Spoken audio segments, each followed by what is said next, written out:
Welcome back to the Coder's Journey. In episode number 1 of this series, we laid the groundwork by setting up our book service and discussing the basics of API gateways. If you haven't seen that yet, definitely go back and watch episode number 1 so you're up to speed. The link to the complete solution file for this whole series is in the description, by the way. So today we're taking a massive step forward. We're going to turn our API Gateway project, so I'm talking about this project, right, into a fully functional traffic cop that knows exactly how to route requests to our different services using a tool called Ocelot. Let's jump right in. So before we even write a single line of code, let's talk a strategy. How does the gateway know where to send a request? Routing, right? We already talked about this a bit. But basically, there are two main ways when you want to implement, routing. Let's talk about them. You've got, path-based routing. So this is the most common one. So if the URL says something like books, you know that you need to go to the book service. If it says orders, then you need to go to the order service. This is called path-based routing.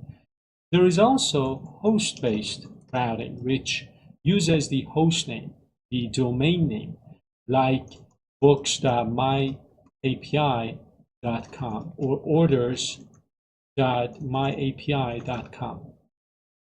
For this series, we'll focus on path-based routing.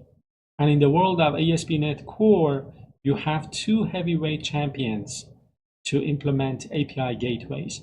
One of them is Ocelot, and the next one is YARP. Ocelot is lightweight and battle-tested, while YARP is Microsoft's own, high-performance proxy. We're sticking with Ocelot in this series because it's incredibly, beginner friendly and perfect for getting a microservices architecture off the ground.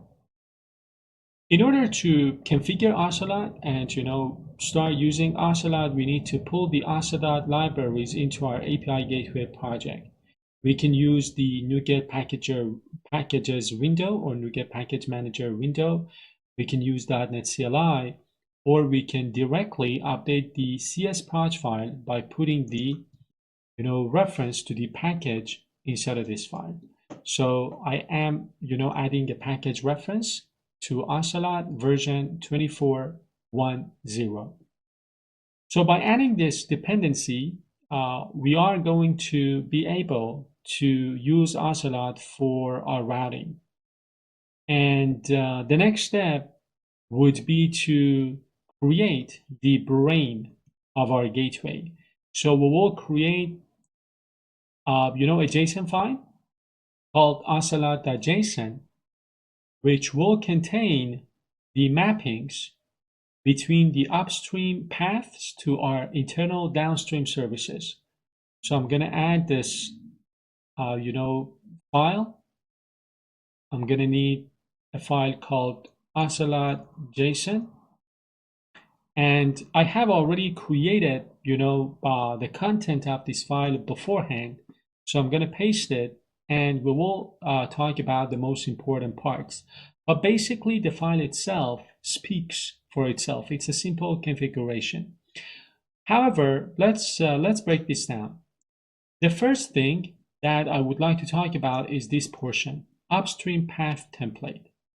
This is what the client, like a mobile application, sees. So for example, books 1, 2, 3 as the, let's say, ID of a book. And then there is this part that says downstream path template. This is where Ocelot redirects that request internally, in this case to, API, books, and then it passes the ID. We also specify the downstream host and ports for each service. So the book service is going to run on this port number. It's a local host, service. And then we have this placeholder as well. The everything placeholder is a catch-all that ensures any subpaths or IDs get passed through, correctly. So basically, this file essentially acts as a mapping layer between the outside world and our private microservices network. Configuration files are great, but we need to also tell ASP.NET Core to actually use Ocelot. To do that, we will need to register the service and add it to the middleware pipeline. I'm going to remove this file and also the controller for that. Then I'm going to open up my program.cs, and here at the bottom, I'm going to add this code, use Ocelot. Let me tell you something. In ASP.NET Core, the order of the middleware components that you add to your pipeline is a big deal. So we place this line of code, at the very end. And why? Because Ocelot is a terminal middleware. Once a request hits Ocelot, it gets forwarded to a microservice, and the response is sent back to the client. If you put it at the beginning, your authorization or even your HTTPS redirection, these, middleware components might be ignored. And we also have the, Swagger pages. We can remove them if we want. The Swagger pages, again, allow us to invoke our different microservices. They are also before, Ocelot, so the gateway can still serve its own documentation or internal endpoints. So the next step would be to register the Ocelot itself. So what I am going to do is to, add the code to register the Ocelot service into my container. I'm going to add the configuration here. This adds the, Ocelot to the configuration. I'm going to use the, namespace as well. So let's continue. Now for the fun part, running our services. In order to run our services and of course the API gateway, what I have decided to do is to create a simple PowerShell script that can spin up everything at once in separate windows so we can see the logs for each service clearly. Of course, PowerShell itself is, out of scope in this series, but basically I'm going to define a simple function that runs my, services one by one, and of course the API gateway, and that would allow us to test things out. Let me pause the video, add that script file, and then we'll continue. So this is the PowerShell script file that I have added inside of the solution folder, and this is the function I was talking about. Again, as I told you, PowerShell itself is out of scope, but basically the code that I have written is a simple function. Again, it's a huge time saver. The function opens a new PowerShell window, navigates to the service folder and runs the .NET run command that you see here, right? So we also use the no exit flag here. Take a look at the no exit flag here and here to kind of keep the windows open so we can monitor the logs in real time. This ties our whole ecosystem together, allowing us to launch the entire bookstore with one command. Before we test, make sure you trust your local SSL certificates by running the .NET Dev Certs command in your terminal. Again, this prevents those annoying your connection is not private errors. This is something that I encountered while I was preparing the content of this series. So now if you take a look, I am using that PowerShell script to run my services. I'm running the customer service, the API gateway itself, the order service, and the book service. With these services running, I have added a simple adjustment as well. Let me collapse this window. So what I have done is I have adjusted the port number inside of my HTTP file. So basically the API gateway is running on this port number on HPS. I grabbed this from the line settings file, and this is the port number that I am using in my Ocelot file as well.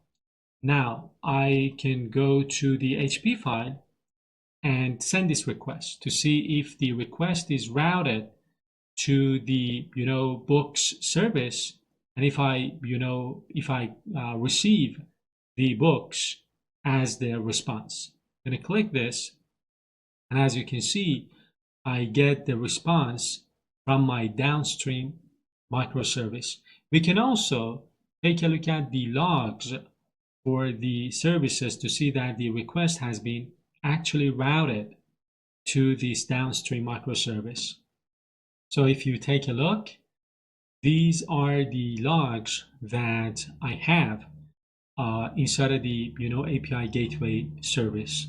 It basically shows some information. I'm not gonna explore them in detail here. I just wanted to let you know that the service has been picked by Ocelot based on our configuration, the books service, and we are receiving the response.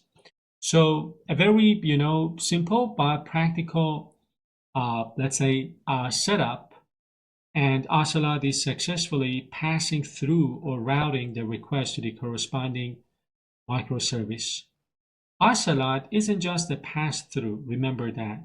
It provides built-in logging and tracing, which is a lifesaver when you are trying to figure out why a request didn't reach a service.